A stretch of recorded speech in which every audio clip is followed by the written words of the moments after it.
Electric fencing വൈദ്യുത shock ഏൽപ്പിച്ച് അതിരുകടക്കുന്ന മൃഗങ്ങളെയും മനുഷ്യരെയും തടയുന്നതിന് തക്കതായി നിർമ്മിക്കുന്ന തടസ്സമാണ് വൈദ്യുത വേലി അഥവാ ഇലക്ട്രിക് ഫെൻസ്.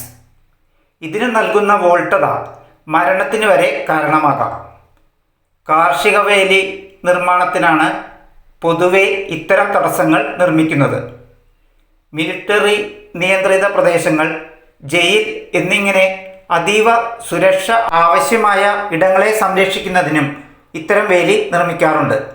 വേലിയുമായി മനുഷ്യനോ മൃഗങ്ങളോ സമ്പർക്കത്തിൽ വന്നാൽ സർക്യൂട്ട് പൂർത്തിയാക്കുന്ന തരത്തിലാണ് വേലിയുടെ നിർമ്മാണം.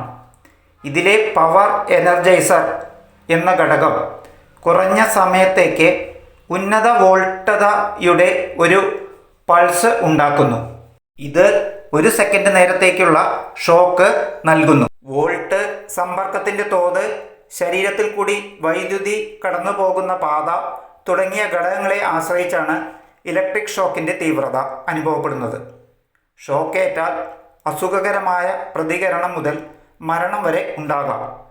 ഉരുക്ക് നിർമ്മിതമായ കമ്പികളാണ് പ്രധാനമായും നിർമ്മാണത്തിന് ഉപയോഗിക്കുന്നത്. ഭൂമിയിൽ നിന്നും ഇൻസുലേഷൻ നൽകാനുള്ള സംവിധാനം ഉണ്ടാകണം. നേരിട്ട് മരങ്ങളിലേക്കോ ലോഹനിർമ്മിത കുറ്റികളിലേക്കോ ബന്ധിപ്പിക്കാറില്ല.